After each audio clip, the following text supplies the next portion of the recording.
Hi, felt like Mrs. Delphire. Hello! Welcome back to my channel. If you are new here, hi, my name is Crystal. I go by Plants with Crystal. And today I want to show you some of my favorite beginner plants. I like to call it plants that if you have had before but have pieced out on you, you should probably try again because they are my favorites. If you haven't already, please subscribe so you can hang out and check out some more videos as they come along. And let's get right into the video. So when I initially started, I was not so much of a Hoya fan. I don't know why. I guess I found that the ones that I were seeing around me weren't anything that caught my attention.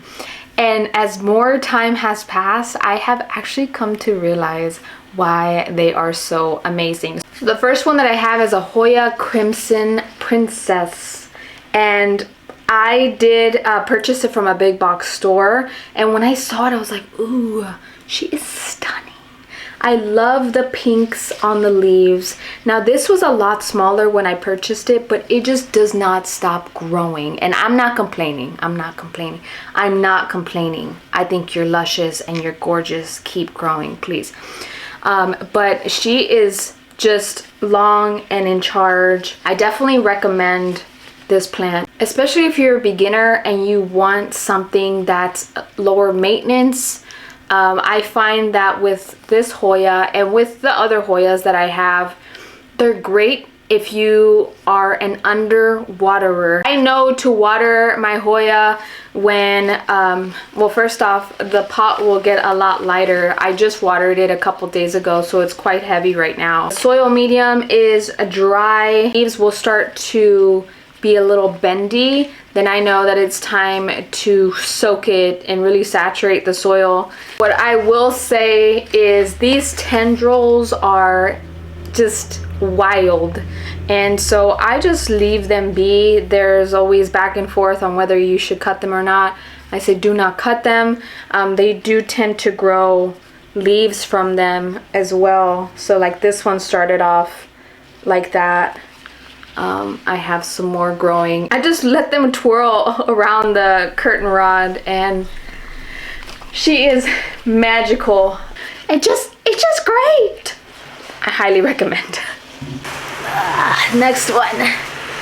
The next one I feel like I don't hear many talk about, but is a Justina Marginata, and it is so low-key in my opinion. It can stand brighter light, lower light situations, and it's a great statement plant. It's a great plant. I feel like this plant is one of those plants you would see in those bougie magazines, you know, with like the home decor. It would be one that would actually be staged in a home and would survive. So the one thing that I find is I tend to be more of an underwater, which means I will let my plants dry out completely for most of them. And so this is one that I do the same. And so she'll get crispy tips, and I don't mind the crispy tips. I just will usually go ahead and cut them off. But I'm very aware of my plants that have stems, like the trunk-like stems. I usually will go and let them completely dry out before I water, or at least like right before it gets to the fully dry. So I just go around and I take a skewer stick and I stick it to the soil, and then I check it. I know this one needs to be watered. I know it. But I go and I put it in the soil, and if nothing sticks to the stick, then I know that it's time to water. So I'll water thoroughly. And because this one and another one that I'm going to show you, the big girls, and they're heavy, I keep it with the tray underneath and then just decorate it here in a basket like this. And no one will ever know that there's stuff going on underneath. But like I said, I think this is a great statement plant. I think it's a plant that would be great staged in a home. I feel like it just doesn't get enough love in the plant community. Should have taken you to it, but I would rather bring this to you. So this is my massive Ponytail Palm. Now you do have to be careful with the ponytail palms because these leaves are sharp. I have gotten cut in the eye, in the eyelid because of how sharp that it is. So I always give that disclaimer, be aware that it is very, very sharp. Pothos is large and also, I need to stop. It is thick and it is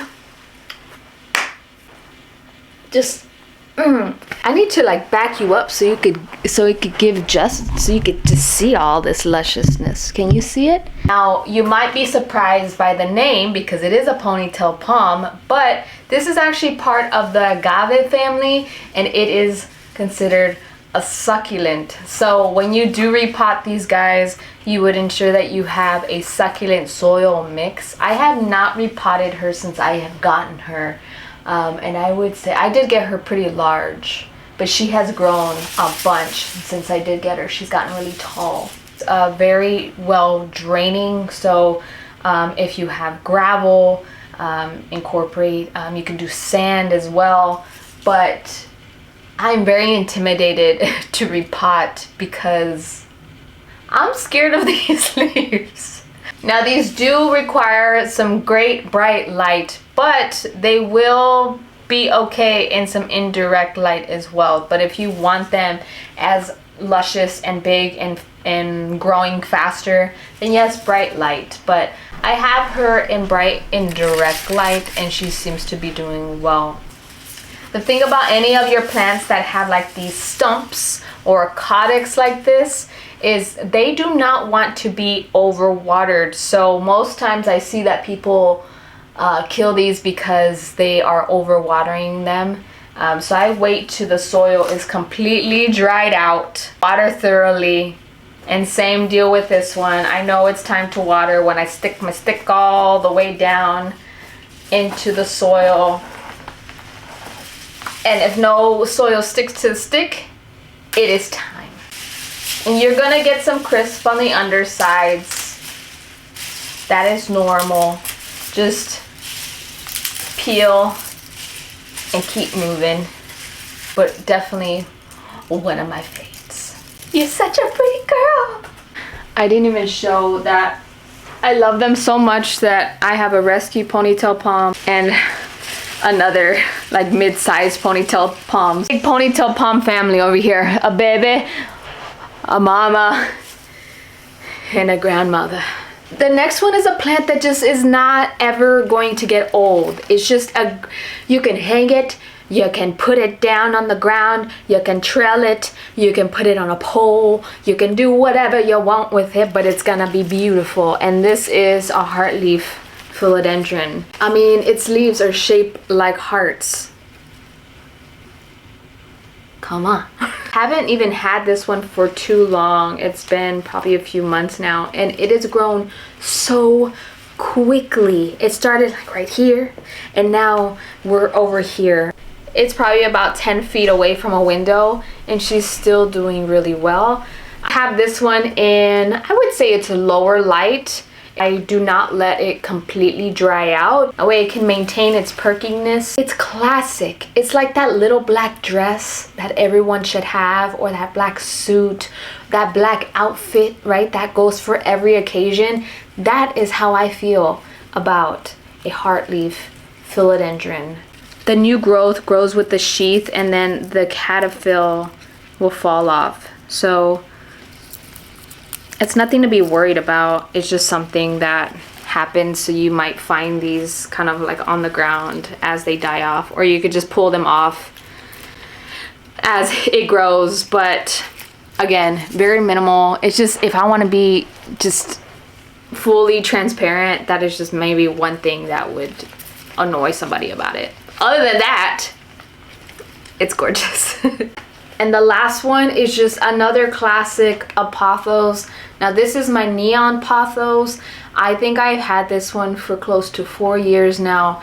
Now why is she so short, you say? I have chopped, I have propped, I have given away, I have some on top of my fridge, I have some just, I've done all the things. This plant was severely neglected.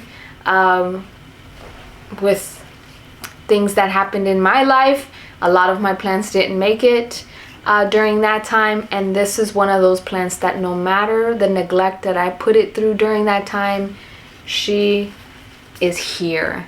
And so I really love it. I just repotted it because it was a hot mess. So it's getting a little bit acclimated, but she is beautiful, and I love the neon variety too. I love all pothos, but I think the neon variety, it pops. It's a great statement piece, and like I said, you could just do all the things to it, and she has never let me down.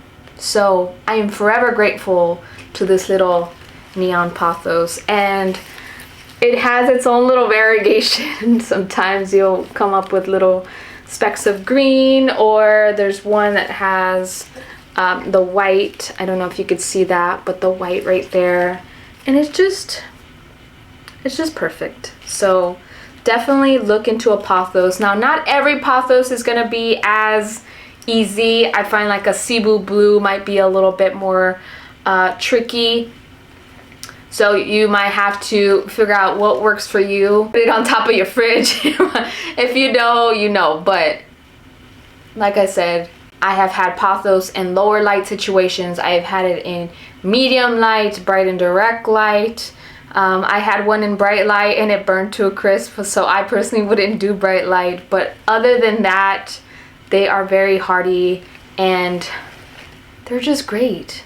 They're like that best friend that you call and you're like, hey girl, you wanna come over and watch movies? And that friend's just gonna be like, heck yeah, I'm there. And then you go, you get food and you snuggle and you get like some comfort food, you eat ice cream. That is that friend. She is that to me. So those are my top picks for those plants that I think that everyone should have, or at least should attempt if you have killed them before. I hope you enjoyed my selection, and let me know in the comments which one is your favorite, or if you want to give any of these a try. And again, thank you so much for being here, and I'll see you in the next one.